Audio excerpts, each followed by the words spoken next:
Hey everyone, today I'm going to be doing another quick and loose drawing, but this time I'm going to be focusing on Liquitex ink. You can use any paint you have, or you can even use a pencil or a pen or colored pencil. And I've got these water-soluble crayons. I'm going to be using Strathmore watercolor paper, and my goal is to try to recreate this gorgeous image in my own style, quickly, loosely, and hopefully in 15 minutes. I also want to just let anyone know that if you are looking to learn how to draw faces, I have 2 ebooks out on how to draw faces, different features, with also these come with coloring pages that you can color. So let's get started. Okay, so I have my reference photo on the right because this book is large and keeps falling over. This is my watercolor paper, and I'm going to try to use this as my sort of inspiration. I'm not trying to draw exactly like this, and I'm not using my normal pen. I want to use this. I got this not too long ago because I really like carbon black. And so I want to be able to use my watercolor pens with my watercolor brushes with it and see if I can draw some figures with it. I start with the black ink on the brush. You can use a pen or pencil if you want. It really doesn't matter. And I'm just sizing up her head and seeing if I can loosely draw it in my own style, but using it as a reference. And I noticed that I already started, making this head too large, so I'm making adjustments as I go and mapping in her features. I always start from the top to the bottom when I'm recreating artworks that I'm looking at. I'm sure other people have their own methods, but for whatever reason, this is what I like to do. So that's what I'm doing.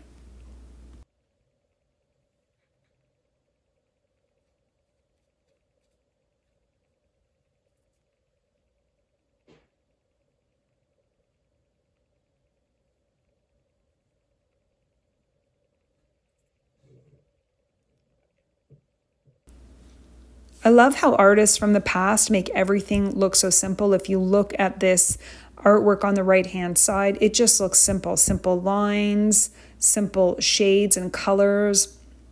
He doesn't fill in the full face, he or she. I think it's a he as the artist. I'll have to look up who it is. But I just love how simple it looks. But then when you actually try to do it, it is extremely challenging. So I'm getting in the leg because you could see she has that leg coming out and she's leaning on her hip. And then also, if you look closely at this image, there are areas of shadow. So her leg is an area of shadow, her back is an area of shadow, and I'm just sort of trying to get that in. The other thing I think is key to this particular drawing is getting that back at an angle because she's leaning on her hip and you could see her back is at an angle. So that whole torso area looks almost like an upside down triangle.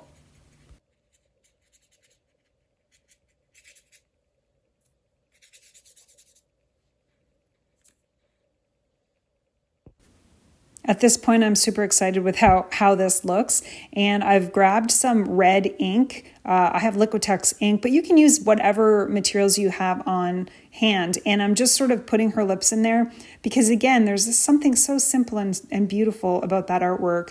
He only has the parts of her face that are colored are the shadowed parts. So I have some Titan Buff acrylic paint, and I think I have some... I can't remember what color it is called. A terracotta. I have a terracotta paint. So I'm kind of mixing up the Titan Buff and the terracotta, and I'm going to try to color in her arm, which I haven't drawn in. I'm going to try to paint that in a bit, along with that side of her face that's facing us as a shadow. So that's what I'm going to do.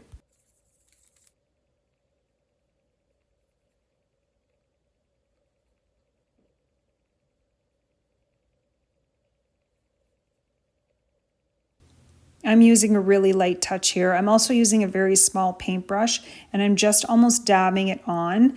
I think that's one of the things when you're studying other artworks, you can kind of see how they've made it he's sparingly applied the paint, and it just has this gorgeous look to it. And I know when I'm painting, I add a lot of paint.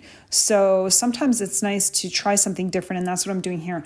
I am trying to just sparingly add the paint on her arm, on her chest, and on her face. And so far, I'm really liking how this is turning out. Now I've got some yellow ochre, and I'm going to map in her hair. Unfortunately, I've cut it off a bit with my camera work, but I'm just trying to map in her hair similar to what I see in the picture and leave it simple and not add too many details to it. So that's what I'm focused on, simplicity and not too much detail. I think I've got some white there, and I'm going to try to add some highlights.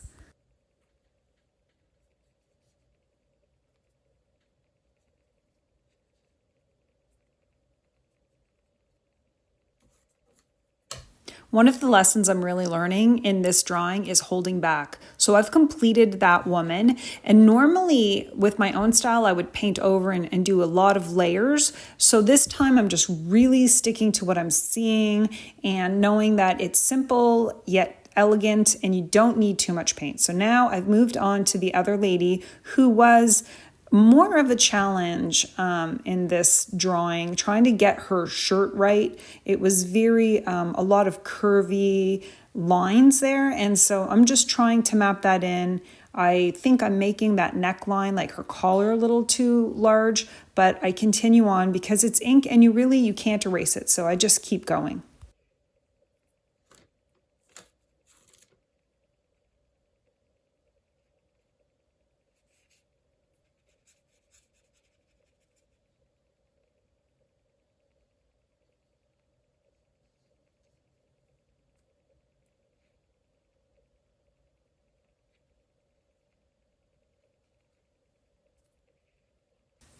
Again, just focusing on the overall shape and the curve of the back. I know that her sleeve is too big, but I think I'm getting that sort of overlap from her jacket onto her dress. I think that's going in accurately, and so I'm just playing around with it. I notice in the painting there on the right, the girl's hand isn't even visible. It's almost like she's holding a bag.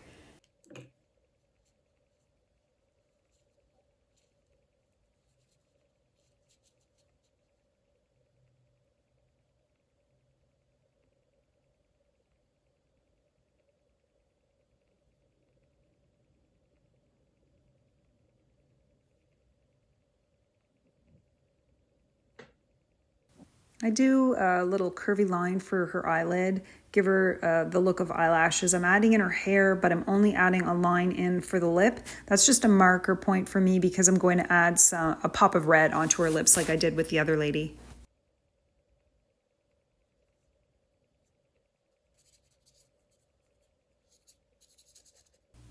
Now I'm getting to the point where I regret my choices. I used the water-soluble crayon for her dress, and I ended up not liking it, and I add red over it.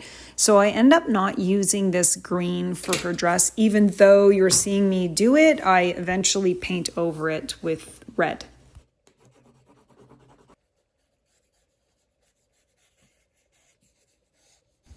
I just keep going with it, and then I end up putting some in the other lady's hair to try to bring the green together, but it's just the wrong green. I have too much of a limey green instead of more of like a darker blue green, and so you'll see me in a few minutes just paint over it in red.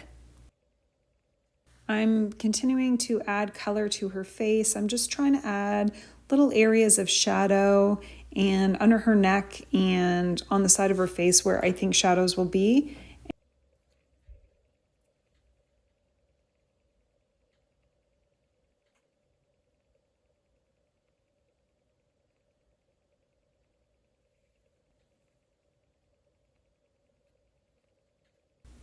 This red is just my absolute favorite color, and once I add it to both ladies and their hats, I decide that I am not enjoying that green, and I just go right over the whole thing with this gorgeous bright red.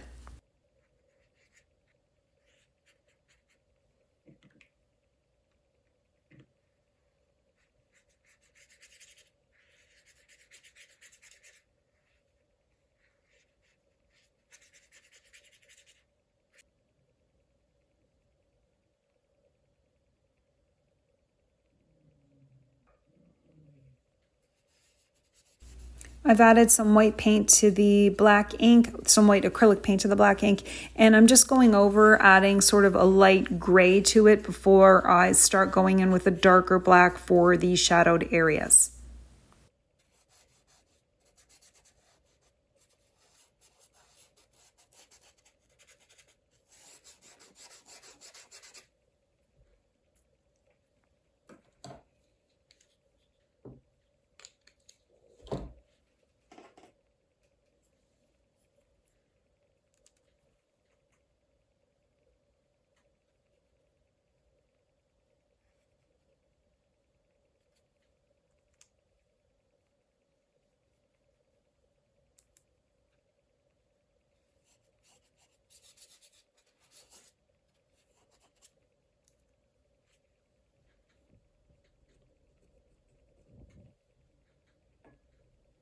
I'm adding a little more of the green soluble crayon to create leaves where those red flowers were, and you watch me pause as my red ink just sort of continues on down behind the lady. So I just decide I'm just going to keep going and see what I can do to correct that.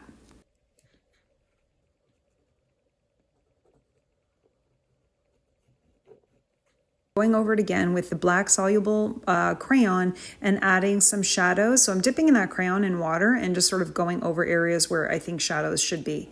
Overall, I really love how this turned out, but this lady here on the left was a struggle where I felt I kept it simple with the lady on the right. I kind of kept going with the lady on the left. So I think it's a tip for me next time to try to keep it simple and not overdo it. This is the final painting right here on the left that you see. I'm just playing around with it, but I run out of battery on my phone. But overall, I love how it turned out. And I think it's just a practice in holding yourself back a bit and trying to keep it simple. Thanks so much, everyone, for watching. I hope you have a great day.